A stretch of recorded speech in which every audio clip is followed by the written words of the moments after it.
events today at Conservative Party Conference. My name's Adam Hawksby, I'm Deputy Director here at Onward. We've got a jam-packed schedule at conference. Hope you can join us for some of the other events. But this morning, we are talking about one of the most pressing challenges facing the UK. A lot of people thought during the COVID pandemic that what we were going to face was a massive unemployment crisis, and there was a huge amount of policy conversation about how we would tackle levels of unemployment, economic scarring caused by the pandemic. That did not really materialise. Unemployment rates at the moment in the UK about 3.6%, about 0.4 percentage points below where they were pre-pandemic. The unemployment crisis, although unemployment is still clearly a challenge, has not really materialised. What we have instead is a huge economic inactivity problem, not unique to the UK, but particularly pernicious here, both in terms of young people that are not or have not entered the workforce,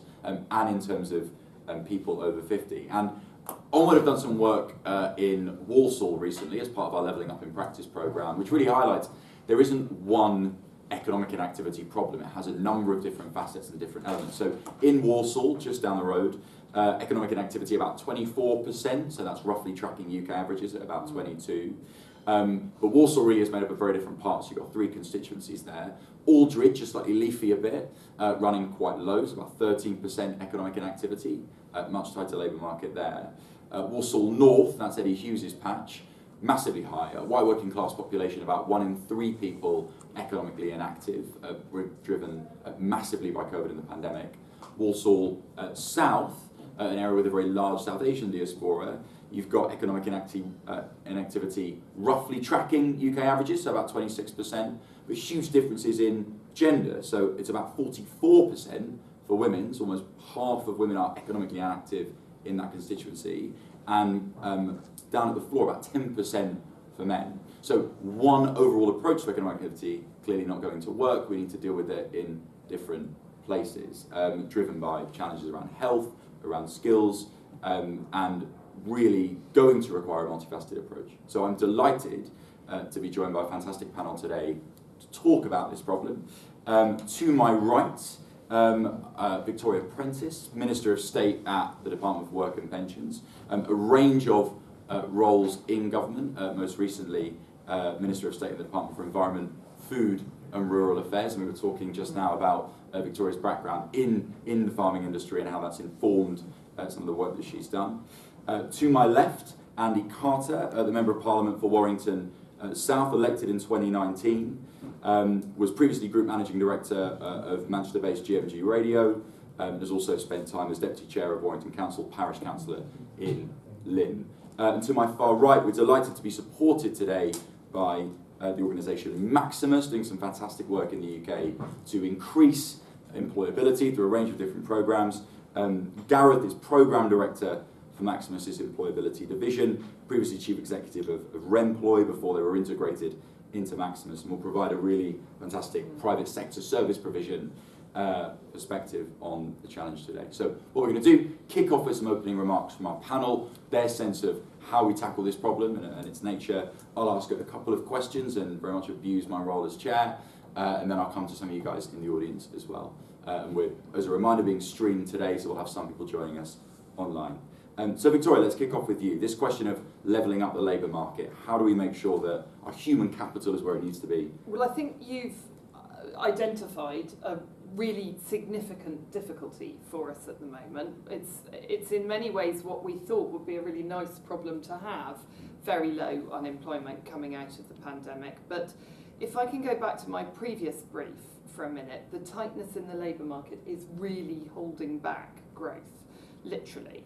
So in food and farming, for example, it's not just the crop that rots in a field because you don't have people to pick it, it's the crop you never plant that worries me. So it's the opportunity cost of not planting carrots or building your extra factory or expanding your business in whatever way because you're worried, particularly in some sectors, and hospitality and processing have been very badly affected, that you won't be able to staff them.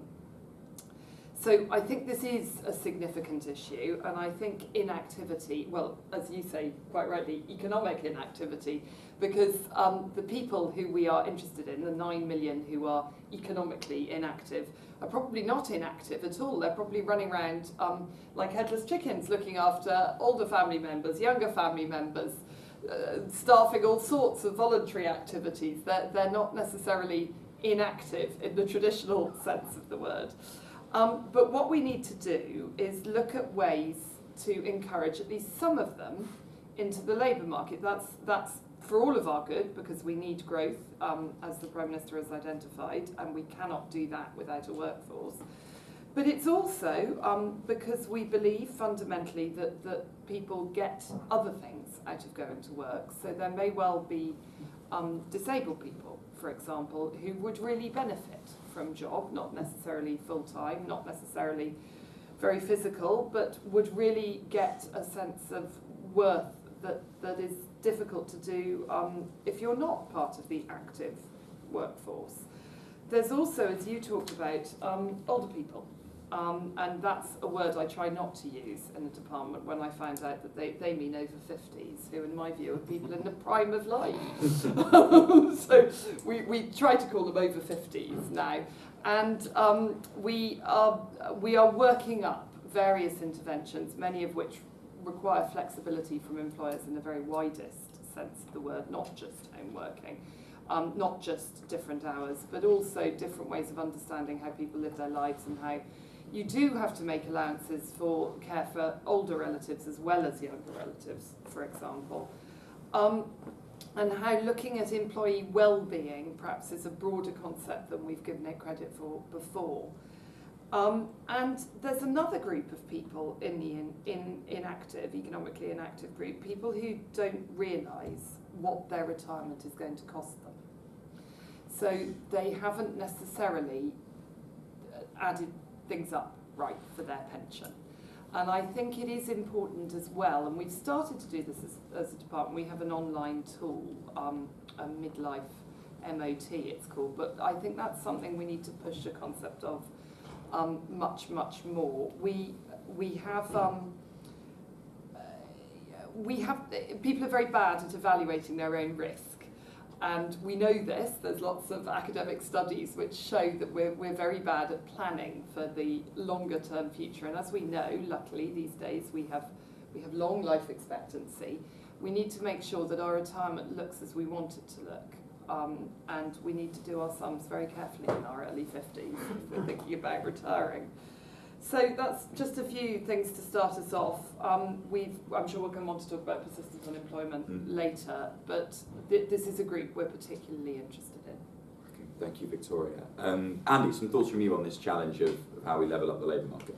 Thank you very much indeed. I suppose I'm probably going to take my comments back to a real life perspective of looking at the type of people that I engage with as an MP, the constituents that I come across. And when I was asked to do this, I sort of did a quick search on my database of who have I seen recently that sits into the category of not really getting out of life what they want, that have engaged with me, that have talked to me about these sorts of problems. They don't come through the door and say, I need levelling up, can you help? But it's very much more a conversation of, look, you know, things aren't right, things aren't working right.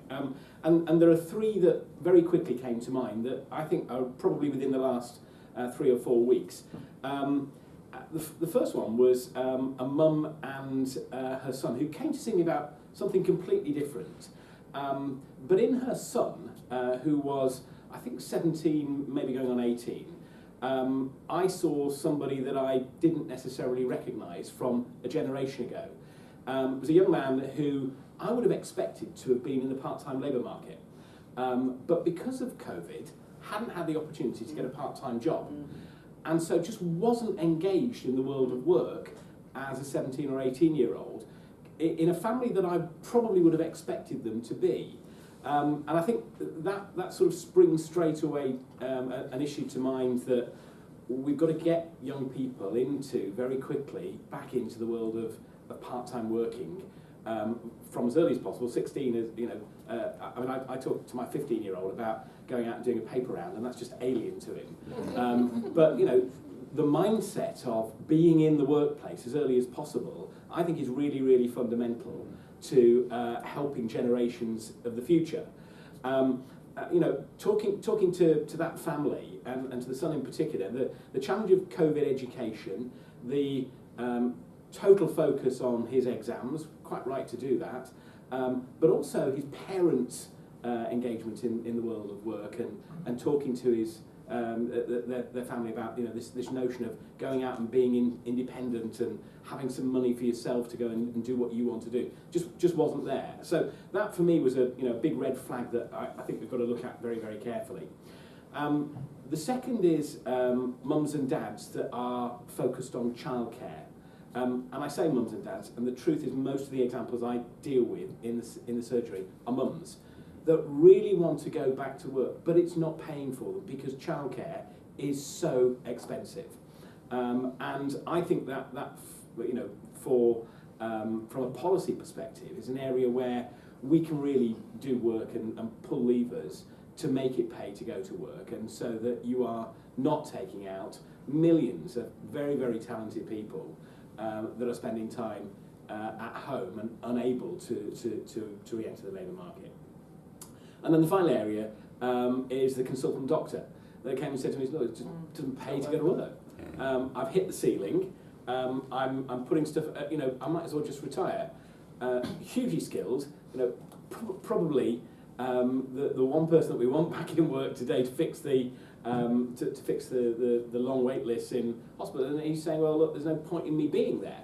3 real life examples of people that have been in touch with me that have all said, there are things not right in the labour market that actually government can intervene in and can do something about. When I think about the businesses I go and talk to, I think, Adam, you started off by saying, we were focused during the pandemic about the genuine possibility of an unemployment crisis. When I talk to businesses, they talk about the actual employment crisis. Exactly. They cannot get enough people to come and work in the jobs that they have vacant. I can't remember a business I've been to that isn't recruiting. Everybody is recruiting, which is a fantastic problem to have. But if I look at my constituency, where I think unemployment levels are somewhere around 3.1%, there's just not people there. I'm delighted to see that people are putting up new buildings, that they're investing in new plant, they're focused on growing their businesses, but they can't get the human capital to put into those roles to make those things work. So I think there's a big focus there as well. Final thing I want to say is whatever interventions we're putting in now, we're really not going to see the benefits for another 3 or 4 years. But I think we've got to get on with them really, really urgently.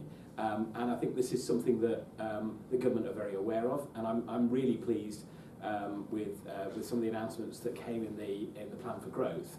That focusing on this is a really, really fundamental area for our economy will make a massive difference for us down the line, but we've got to get on with it and do it now. Brilliant. Thank you very much, Andy. You can tell that it was the policy wonk and the politician. I threw stats at you at 8:30 in the morning, and Andy coming with some real world stories there. Gareth, let's turn to you. So obviously you work, your organisation in a number of these communities. How do you think about this problem of the employment crisis, as Andy talked about? Yeah. So good morning, everybody. So I think that we ultimately have to take a very pragmatic view on it. Our job is to get people into work and keep them there. So just to give a sense of what we do, so we're a large contracted provider of employment services here in the UK. We do lots of work for UK governments, but we also work for devolved administrations as well. And I think we're actually the only provider who run prime contracts in England, Scotland and Wales. So it does give us a really good opportunity to get a good helicopter view of what's going on in different communities and different parts of the UK.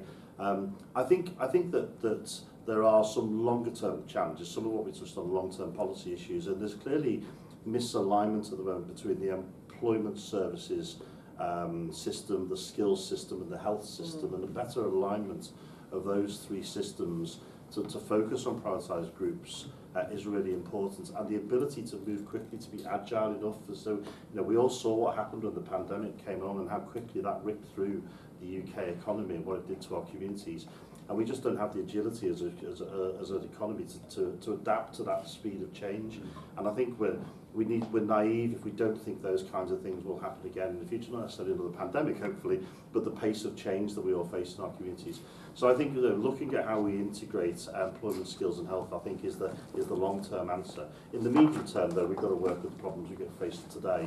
And similar to what Andy said, really, I think we work with over 3,000 employers of all shapes and sizes every year, and all of them are struggling to recruit, on the one hand. On the other hand, we work with a whole load of people who want to work and don't seem to be able to get work, and you sort of think, well, how does that marry up? So our job is to make sure people are well prepared for work, and we get a lot of feedback from employers that a lot of the people they're interviewing, when they can get people to interview, they're not prepared for the world of work, and they're not necessarily just talking about vocational skills. They're talking about basic things like reliability of turning up for work every day, dressing appropriately, workplace behaviour, basic communications, health and safety appreciation, and then you've got the vocational things like that. So there's something we've got to do. So we do a lot of that to try and help people with that kind of development. I think the real challenge, though, is how do we reach the deeper into the economic inactive communities of people we're talking about. And I'm really a strong believer that the only way you can do that is by working collaboratively with locally based community organisations. And we're a relatively successful provider of employment services, but a really key ingredient of our delivery model is working with public, private and voluntary sector organisations at a community level. What we do is facilitate and coordinate and hopefully provide a bit of sponsorship for the programmes, but joining up the different funding streams and the different skills and capabilities, using particularly voluntary organisations to reach out to communities that are traditionally hard to reach, to come into, to be prepared to step into thinking about coming back into the world of work. I think that's a really key ingredient, and I think there's a misalignment at the moment between nationally commissioned programmes and locally commissioned programmes, and we need to find a way of getting them joined up a bit more. And then I think when I look at the employer side, I think one of the things that we have to try and do is it's not just about jobs, it's getting people into jobs that are sustainable jobs and hopefully embark people on careers, because there's too many examples in the UK. We support people into work, within 3, 4, 5 months they're back out of work again, and there's a bit of a revolving door that we've been struggling with in the UK for quite a long time now. So actually working with employers to create the concept of good work, i.e. pays well, career prospects, hopefully that work-life balance that you talked about before, and actually makes work pay and is enjoyable and gives people the right kind of working opportunities, but also allows them to lead their lives as well. So I think there's a number of dimensions. There's a systemic issue, there's a supply side, solution side, and then you've got to work with the employers as well to make sure that the jobs we're moving into people are meaningful and sustainable for people to want to do. Fantastic, thank you, Gareth. And you've turned the conversation there, I think, to where I want to get to, which is around some of the solutions that work. And so you talked about the need to work with the voluntary community, the need for devolved approaches that work at a local level, something, for what it's worth, that we've heard in our work very regularly, that actually doing a regional contract across the northeast for some of this stuff wouldn't work, because there are very different challenges in different parts of that region. So Victoria, let me come to you on some of the solutions. So clearly, we're hearing that the availability of labour, a huge supply side problem. So what could a really ambitious intervention on the supply side around employability look like? What are the sorts of solutions that you're looking at? Well, let's look at Kickstart, which has happened, and therefore is worth investigating in more detail. And I'm sure people here will have had direct experience, and you'll know, Gareth, how that went. The stats look good. It does seem to have been effective. A lot of people are still in work after that magic 7-month period, which is what we tend to focus on. That really was primarily designed at young people, which are a group who traditionally, as Andy alluded to, got ready for the world of work, but we have had a problem, particularly during the pandemic, with that not happening in the traditional ways. So I think I think we need to interrogate very carefully why that programme has been a success and how it can be rolled out. Just to pick up something very briefly that Gareth said at the end, we know that work does pay. So we know that people are better off in work, and I think people broadly know that they're better off in work. But what I think we need to focus on with this hard to reach group, so the particularly the older but not just the economically inactive group, is focus on ways of making jobs that work for them and with them, which is something you were touching on at the end. So our interventions, I suspect, are going to look a little bit like Kickstart in terms of getting ready for work and upskilling and making sure that there's not health barriers to work and that skills are provided and all of that, the traditional government interventions. But I also feel that we're going to have to work with employers at what work looks like if we're really going to make this successful. So I think a mixture. Frankly. There we go. A Kickstart on steroids. You heard it here first. Can I just step in? So, of course you can. I think we would strongly agree with that. I mean, I think that, so again, just based on our experience, we work in, we deliver services in Scotland, and we support Scottish Government's Fair Work campaign, and we try and get employers in Scotland as part of our contracts to sign up to Scottish Real Living Wage and things like that. You know, the UK, here in England, we do a lot of work around promoting disability confidence, get employers which has been another big success. It's not easy, I think, and I think what we've got to try and find a way of where are the incentives for employers. Good progressive employers are behaving right and well anyway, but there's an awful lot of employers who need nurturing, who need incentives to sign up to those kinds of commitments. But the employers we work with who do sign up to those commitments, they do find they get more applicants for roles, and they do get people staying with them for longer. And they keep them, exactly, that's the key thing, they retain them. Andy, let me come to you. So, kind of, Kickstart has some successes. We've heard about some of the work happening with employers to try and change what they're doing. What are some of the interventions you'd like to see to tackle the problems you identified? Let me just be real world again for a moment. I mean, Victoria talked about Kickstart. One of the first things I did when we came out of restrictions was to organise a jobs and apprentice fair in Warrington. It's the first time I've done it. My predecessor did it a few years back. I wasn't quite sure how it was going to work, and we approached about 40 businesses in Warrington, and all of them said yes. And it was the easiest, having worked in advertising sales most of my life, it was the easiest sell I've ever had to engage with. You know, the businesses, just said yes, we want to come along. And all of them brought their teams that have been engaging with Kickstart, with the apprentice teams.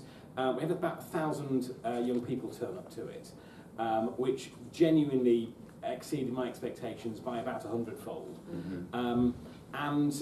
The conversations that were taking place were really, really fascinating. I'm not sure how many actual jobs were offered on the day, but it was the preparing people for work conversations that were taking place very early on. And I thought that in itself was a really, really important step forward. That people are engaging with employers as early on as possible, and that employers are engaging with young people early on as well, so that those relationships start to form. I think I sort of see that as a really, really fundamental element of where we go with the future of work. People are not going to be in jobs for all of their life. That's not how the world of work operates. Yes, you might have an idea of where you want to be in terms of a career choice, but it's having those broad conversations very, very, very early on. I think that the other couple of areas that I'm really interested in is how easy do we make it for people to go to work, which sounds like a really obvious statement, but if you live in a housing estate on one side of a town and all the jobs are on the other side of a town, and getting there is the real challenge. It is the biggest barrier to you to actually going into work. And I think if we're looking at levelling up the world of work, actually it's not about the individuals. It's about the community that they live in, and it's about the bus services and the train services that help people to make that maybe 20-minute journey that will really transform their lives. And I also think it's fundamental from a planning perspective. And I'm just going to use a real-world example. In Warrington, the majority of the development that's taking place at the moment is all on out-of-town logistics sites, great big warehouses for Eddie Stobart and people like that. They're building. But all the people that want to work in those units live on the other side of the town centre, and there's no link, there's no buses, nobody can get there. And you say, well, okay, buy a car, get a get a bike or something like that. Actually, it's a blooming big hill between the two as well. Cycling there every day is just, it's not going to happen. And if you want to help people into those things, think about where those jobs are placed, and think about the connectivity bits that you put in between them to make it easy for people to do that. And I'm not sure that there's that joined up planning that's always taking place between the local authority who's creating the employment zones and the businesses that are creating the jobs and the real life workforce that actually can't get to do those things. They're things that really do slow people down. Final thing I just would add in, as part of our town deal, we were one of the first 7 areas in the UK to be successful, and so we're sort of at the forefront of some of the work around town deal. One of the things I was really keen on doing, I see investment from government, it's big shiny buildings and a photo with an MP pointing at a big shiny building, and I like that. But it actually doesn't always work and make a difference. So one of the things I convinced Warrington Council to do was to invest in some skills hubs to train people, and 2 areas in particular. Firstly, around digital skills. So we've created a digital skills hub where we're putting young people into training through digital courses, and secondly, a social care training hub, nursing and social care. Both in the colleges, both being funded with town deal money, to create the solution to our shortfall, particularly in the hospital, that we cannot recruit nursing and social care locally. So we're training them. As a revolutionary thing, we're actually going to train people locally from the workforce and allow them to then go and work in the local hospital and care homes, rather than shipping people in from all over the world. So we're on our first year of doing that, having put the money in. They're going to graduate at the end of this year. We will have, I think, about 75 young people all trained up, ready to go in through benefiting from the town deal. It doesn't give you a shiny building, but it does give you a workforce to solve many of the problems that we talk about. There we go. And surely a photo of the local MP as well, for good measure. There'll be lots of photos of the Very good. So I'll ask you one more question, Victoria, and then I want to come to some questions from the audience. And just to be kind of a bit provocative, play devil's advocate, so we're likely to face a period of pressure on public spending, at the very least, in the near term. And a lot of the things we've heard discussed, bus services, etc., are about frictions there might be in the labour market, the inability to get people to the jobs they might be suited to. But the core challenge seems to be around human capital, that people don't necessarily have either the formal skills or the employability that they might need. And so when we're thinking about where you get value for the public pound, should we be investing massively in the Department for Education and some of the work in schools, colleges, universities, or should we be investing in some of these programmes in the Department for Work and Pensions around employability? It's not necessarily an either or, but there will be pressure. So where should we be focusing? Well, I get the impression, obviously we haven't got to a proper budgetary situation with the government yet, but I get the impression that my requests for work coaches are going to be well received. Okay. We know that work coaches are very effective. We know that some of those programmes that we were talking about earlier have really worked, and I think that is a conversation that will go well. I also get the impression that there is a greater concept that we need to combine the idea of welfare and work and move people from welfare into work wherever possible. So my new role incorporates both of those issues, which is new for the department, which I think in itself is progress. So I have also already started bilaterals with other ministers across government, including very particularly with the Department for Education, to make sure that what we're doing together is actually as useful as it can be and gives us the best bang for our buck. One of the things that we've touched on very briefly, which is eye-wateringly expensive, is childcare. Mm-hmm. And I think it's quite important that when we talk about that, we do this in a real way. I did one of these fringes yesterday, not for Onward, I'm sorry to say, and we started talking about childcare, and I told my own story when I was quite a mid-ranking senior civil servant, and for 5 years I paid £54 to go to work a month.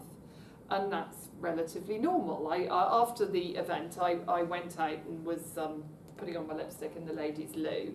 And 8 women came up to me and said, nobody ever talks about this. That's exactly the stage we're at the moment. And I thought, well, yeah, you know, there is a group of women who all know, there's one sitting over there, who all know that this is the case at a stage of your life. You're paying to go to work. But it's not something as a group of policy wonks that we ever really think about. So when we talk about childcare interventions, I think it's important that we're real about the extraordinary cost, and we think about ways that the public purse can help, because it's simply not going to be able to pay for everybody's childcare in a way that we'd want it to. So I think things like looking at wraparound school care for slightly older children is very much the way that we ought to be framing some of that conversation. I do think, like Andy, it's very important we keep this very real. These are real, practical barriers to work on a daily basis in real people's families. Well, keep your eyes peeled for an upcoming childcare report from Onward that's in the works at the moment, with some polling we're doing with Mumsnet as well. So hopefully will be a valuable contribution to what I agree is at the moment a debate that is not mature enough yet in terms of its solutions. Let's come to some questions from the floor. So I might take these in clusters, but very happy for anyone to jump in. I appreciate it is early. But questions from the floor. Yeah, from the back there. Thank you very much. Hi, my name is Hemingway. I work for a learning disability charity called HFT. One of the things that we do is support adults with a learning disability into work through supported internships. But we know that at the moment only around 5% of people with a learning disability known to the care sector are in work. What more does the government plan to do to support adults with a learning disability into work? They have a huge amount of potential, and there's a lot of misconceptions among employers and barriers that they face.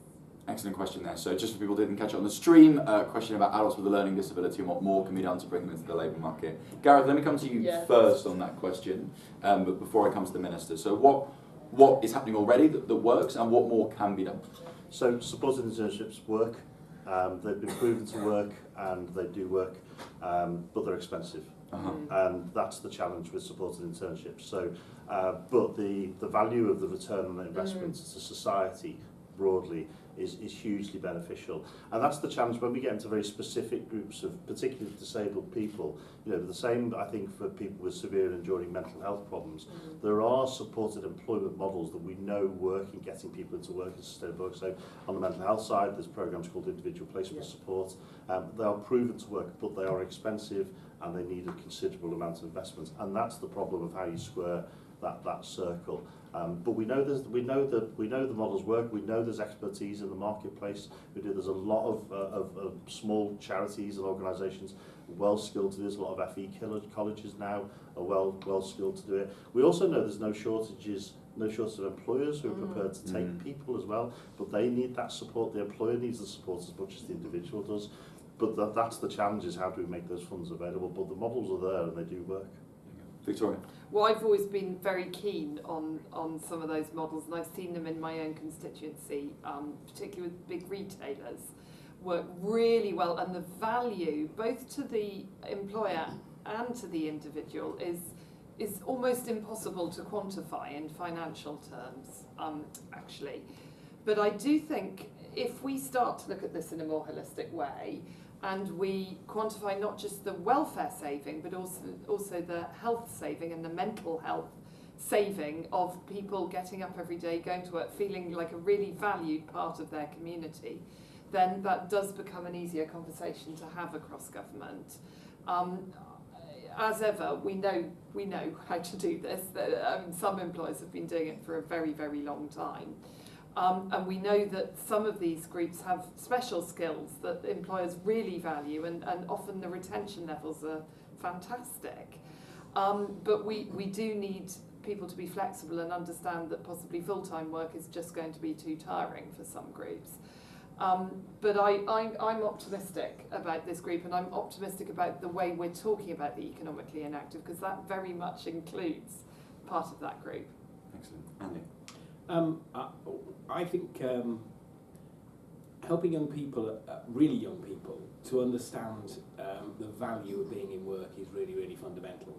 And I think one of the things that I've been working with in Warrington is Warrington just opened a new youth zone where the alternative provision school is spending a lot of time there as well. For those of you that don't know what alternative provision, mostly it's for kids that can't be educated in mainstream. There can be a huge range of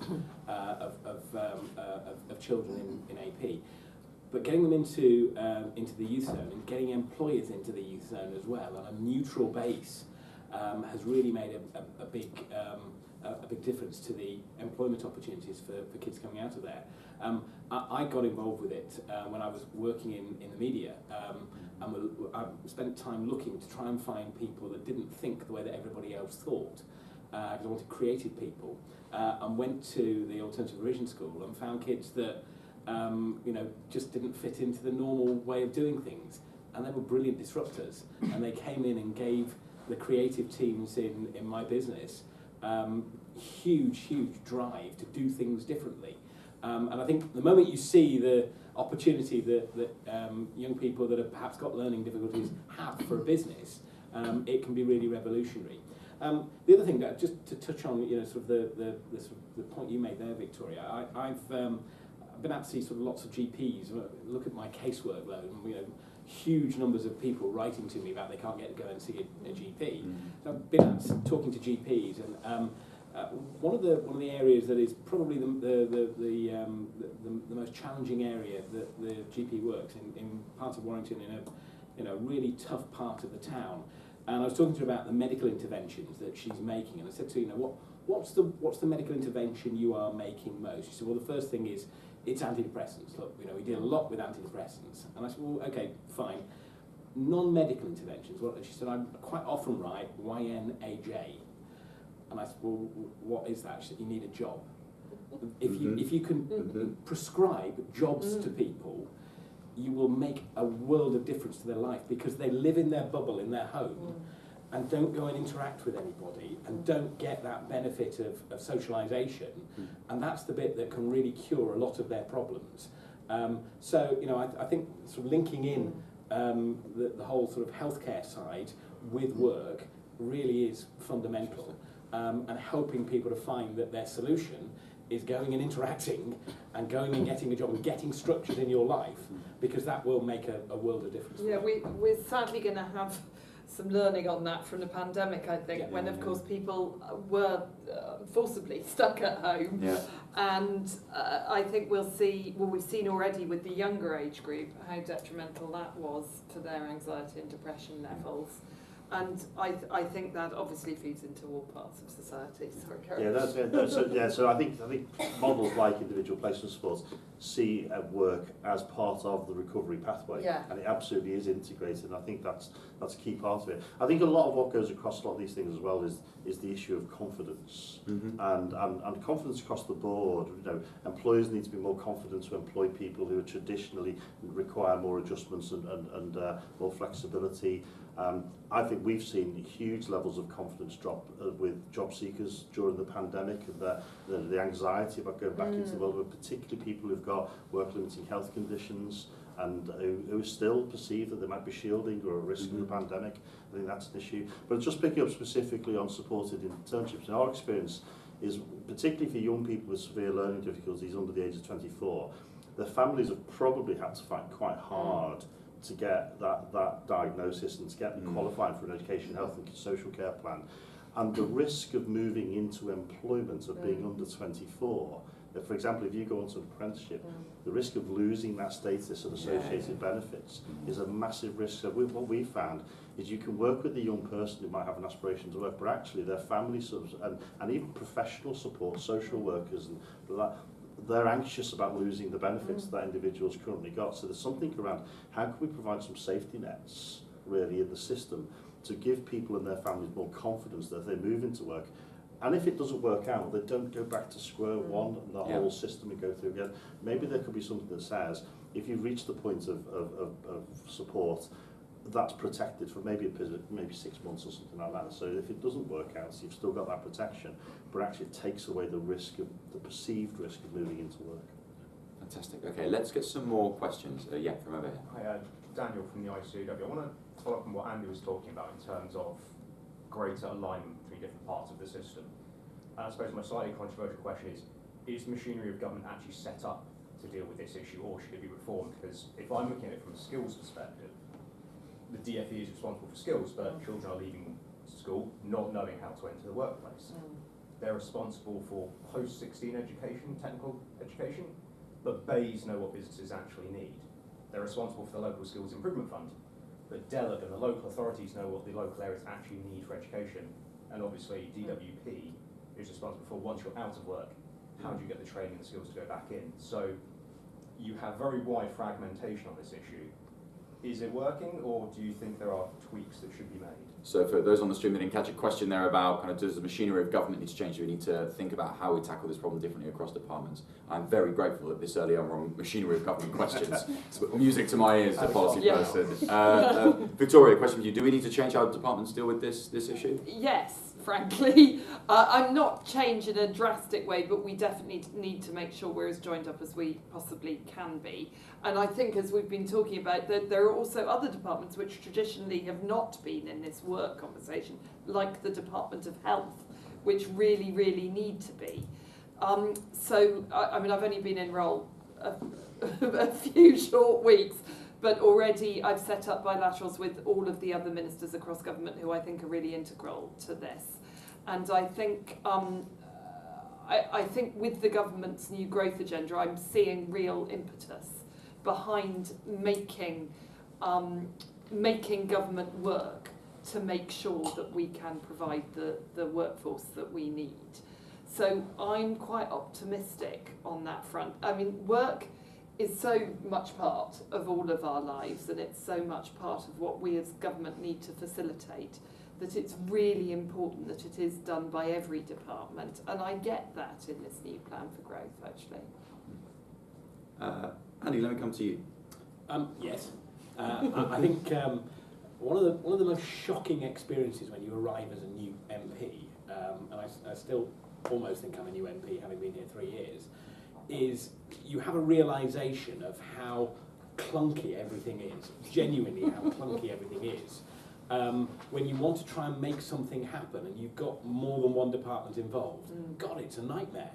And I remember talking to Michael Gove about this really early on, and he said, well, you know, that's where the Cabinet Office come in. And you talk to somebody in the Cabinet Office, and they'll tell you that everybody else can come in at that point. So you bring all these people in, and everything then slows down, and in fact it stops.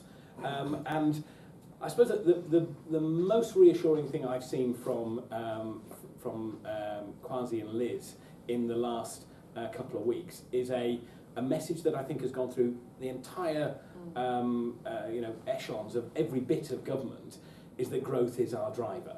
And if growth is going to be our driver, then this bit of growth is really, really fundamental. And in some respects, it needs, printing on every single department wall and, giving to every single civil servant that this is really, really fundamental. Making this happen, your purpose in life is this. Because if we can get the economy firing, if we can get people in the economy working, it will make a massive difference for us. I think hearing about joint briefs, I think, is really, really fundamental. But a focus and a total purpose on driving this change is what's really, really needed, and that has to come from the top. And I think that's going to happen. And Gareth, from your perspective as a provider, I mean, you presumably interact with a range of these different departments. Do you think there needs to be changes in how they work together? Oh yes. Well, I just full house there. Well, so I think my own personal view is there probably is enough money in the system to meet the needs, but the trouble is everything's disjointed. It's not aligned. It's clunky. It's administratively cumbersome, and so let's just accept for a second that there's huge efficiencies that can be found, but let's not worry too much about the efficiencies. For me, it's about, is everybody driving in the right direction? And it is about, have we got a singular vision of what we're trying to achieve? And are all those government departments aligned to achieving that? And I think our observation as a provider would be, departments and local authorities and devolved administrations, they all have their own kind of objectives, but it's a bit like, being on a chariot with all the horses. The horses are all broadly going in the same direction, but it's bloody hard work trying to get them in quite the same direction. And if we can do that, there's lots that can be done. But so I think that and the key is, how do you complement strategies of government commission services with local services? And people on the ground who know how to really support. And there's two things we've got to do. On the one hand, we've got to make sure that we understand what the needs of employers are, and we're all working towards meeting those employers. So if you take a traditional sort of manufacturing supply chain view of it, the employer is the end user of the service, and what we've got to do is we've got to make sure we're delivering to the employer the people that they've got who are ready for employment. And if you take a supply chain model, you go as far back into the supply chain as possible to make sure everyone's aligned on that. You've then got to flip that over and say, actually, we've got communities of people who need really personalised approaches and specialist interventions. And we've got to make sure they're supported. And then the skill, of course, is to get the two things to come together. There is enough know-how in the system. There's enough providers out there who know what to do. The system is inefficient and unaligned and just doesn't join up well enough. Victoria? Well, I'm quite optimistic that this will actually happen. During the pandemic, we obviously had a horrible time, but we also learnt a lot, I think, in the heart of government. And I've been knocking around Whitehall. I really like talking about the machinery of government since 1997, mainly as a civil servant. But I saw during the pandemic, I chaired a task force called Feeding the Vulnerable, which obviously involved practically all government departments in one form or another at one point, and I saw departments come together with a can-do attitude to achieve the very necessary goal of feeding the vulnerable. We couldn't wait for that to happen there and then. In quite an impressive way, actually. So I think we'll have learned things about ways of working, which we can now translate into our new challenges. But I get a real sense of drive from this government on this issue. So I am cautiously optimistic. Do you think, Victoria, I hope you don't mind me asking you a question. I mean, I saw that urgency when the pandemic kicked in. I saw the way that ministers responded, civil servants. Do you think that can continue at the pace that we need it to? Because my greatest fear is that there isn't that sense of urgency to make things happen. And you know, having worked in private sector and now coming to government for me, it's the super tanker on steroids. You know, private sector make things happen, drive things forward. That imperative shift happens, you know, much more quickly. Do you think there is that drive and urgency to really make this happen quickly? Yes, frankly. It's interesting coming into a new department, which until recently has been run by Therese Coffey. The focus on delivery is quite extraordinary to see. And I get very much a sense with this new administration that we will do the health stuff, which she has set out very clearly, and we will do the growth stuff. Whether other things fall by the wayside of those two drivers is yet to be seen, and we'll have to be careful as we go. But I think the embedding of a growth minister in each department, the embedding of the concept of growth in every single conversation that we have, is a bit like the early days of the pandemic, when clearly we had the enormous pressures of trying to keep the population healthy and keep it fed, frankly. Which I learned from as a delivery minister, and I think we will manage to take that forward. This needs to happen. Otherwise, growth just won't. Well, for all the reasons we set out in the first bit. As one of the organisations who your department manages, I would also say that the focus on delivery, I don't think we've ever seen it like this before. No, exactly. And there's a lot to be done. The trick to sustainable growth, to success, is having the agility to learn lessons and review what we've done, because we're all trying to move so quickly. We're making decisions like that and then we make things. The trick is not to say, right, we've done that and then park it and say you never have to worry again. Somehow we've got to find a way of saying, okay, let's go back. That decision we made 6, 9, 12 months ago, was that the right decision? What have we learned from it? How can we adapt? And probably 80 to 90% of the decision was right, but there's more we can get out of those decisions. And I think one of the things we've observed, a lot of things happened really quickly and really well through the pandemic, in fairness. But what we haven't necessarily gone back and said, okay, the world's changed again a little bit now, and how have we now adapted what we've learned to do that. And what we need to be careful is when we set up these solutions, which on paper might be 5-year solutions, but the world doesn't stand still, so you need to keep re-engineering it. And I think that's probably one of the observations we've got from those. And actually, well, as we've seen today, government changing and morphing according to events is not a bad thing, it's a good thing. No, genuinely, I think learning from where you got things a little bit wrong is not in any way a mark of failure. And we did that repeatedly during the pandemic because I mean it was whole new ground. We were having to learn as we went along. And I remember even with my task force, yes, you know, those boxes that we delivered to vulnerable people might not have been perfect, but they were a blooming sight better than nothing. And we learned as we went along that actually, you know, altering drivers' hours was a necessary intervention, or all sorts of things that we'd never have thought of or been brave enough to do, we were able to own. So I think this is a good time. Let's take a couple more questions. So I'll take a bit of a cluster because we're about 10 minutes left. So let me take these two at the back here and then one over there. So yeah, just about there. Hi, Joe Brunnan from the MS Society. We're actually involved with yourself and your team on the delivering to the vulnerable work. Back at the start of the pandemic, and it was really good to see how the mechanics of government kicked into action there. We don't really speak about the clinically vulnerable too much anymore, but there are a quite sizable proportion of people who are immunosuppressed Yes. and have not had the same response to the vaccine as much of the general population, and many are still shielding 2 or 3 years on from March 2020, and I think Mr. Parry alluded to that.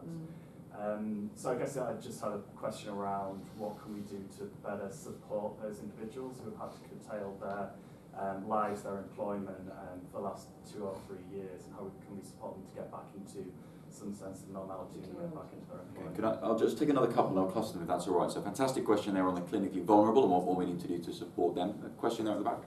Yeah, Derek Scott, retired-ish. From paid work, I think.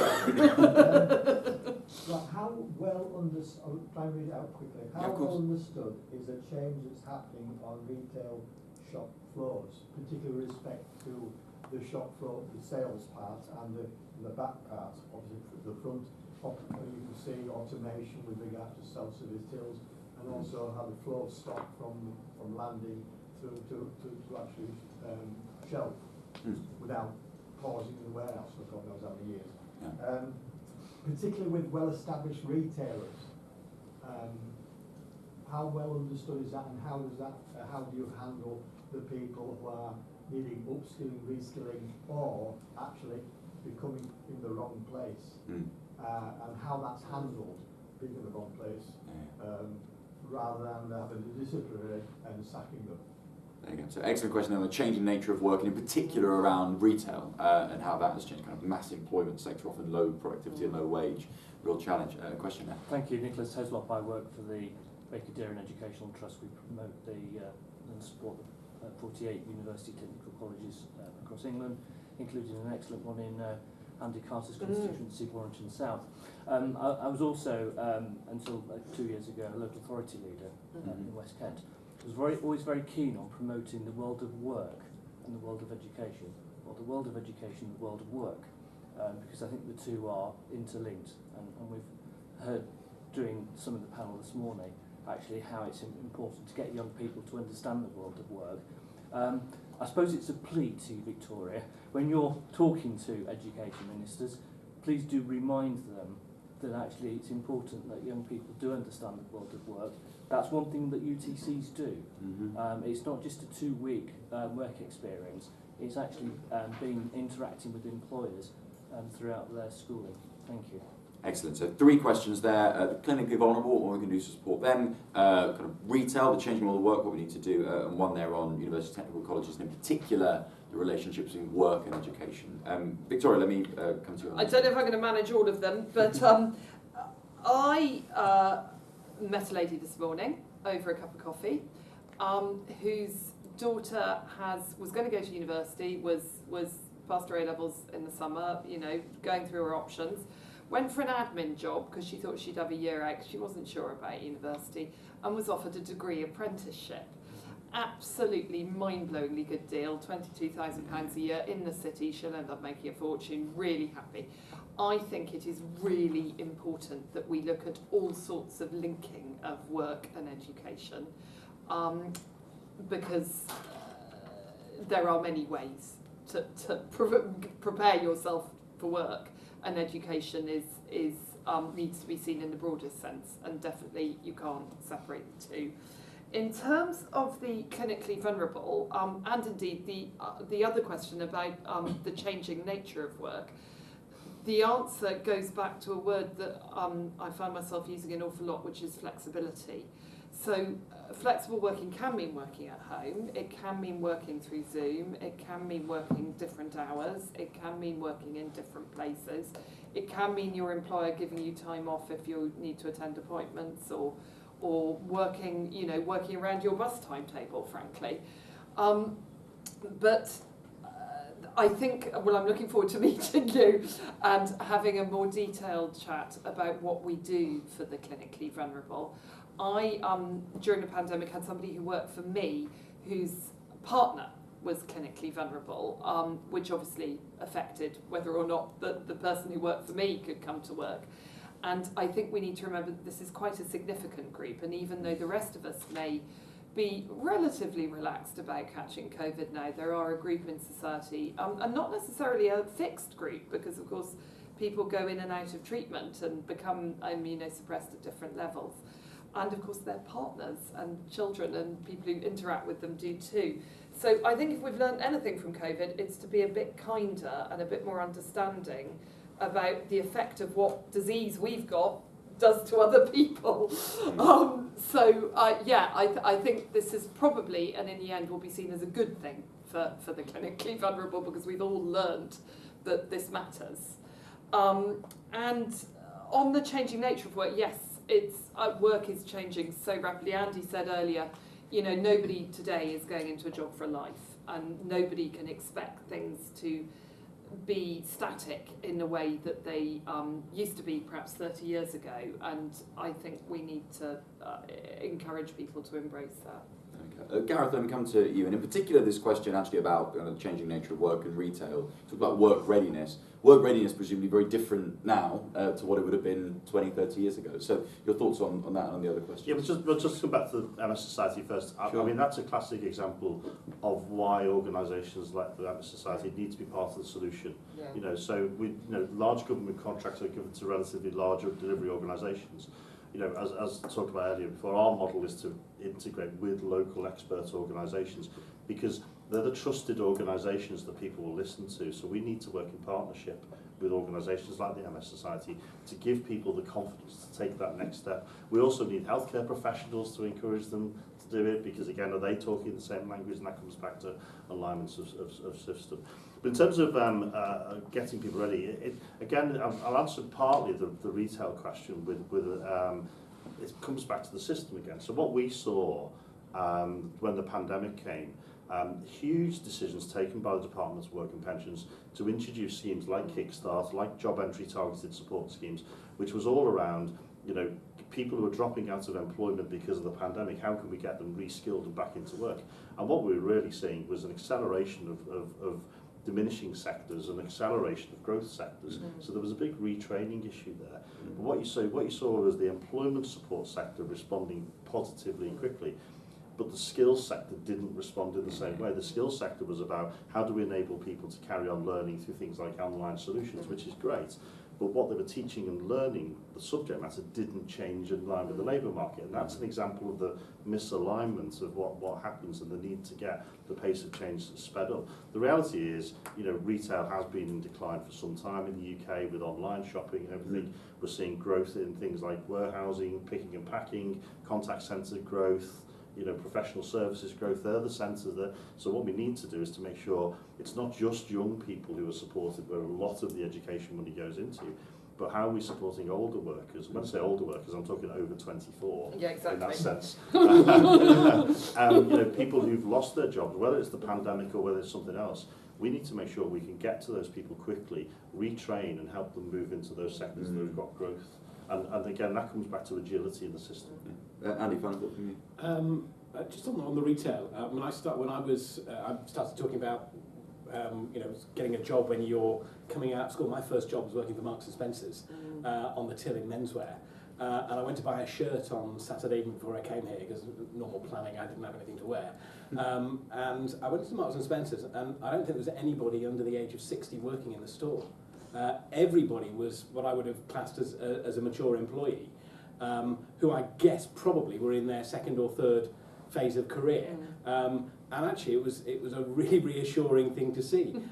Experienced people in retail, providing really great service to customers. I think that's a really, really important element. And I think not just in retail, but in lots of other areas, the sector skill councils that have been in place have played a really, really important role in helping those sectors to redevelop, reskill, and understand what's needed for the future. And I think that's really important that they are continued and allowed to play that role.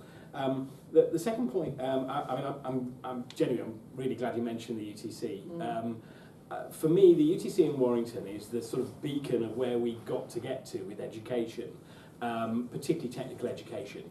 One of the sort of shining examples of difference between ourselves and a country like Germany is the investment that country made into technical education many years ago that has given it that advantage. We've got to do that. And when I go there and see the kids there, and this year they've been fighting kids to get into the school. That's been so encouraging to see. I mean, it's had a couple of years where not been full. This year they are oversubscribed, and that is such an encouraging thing to see.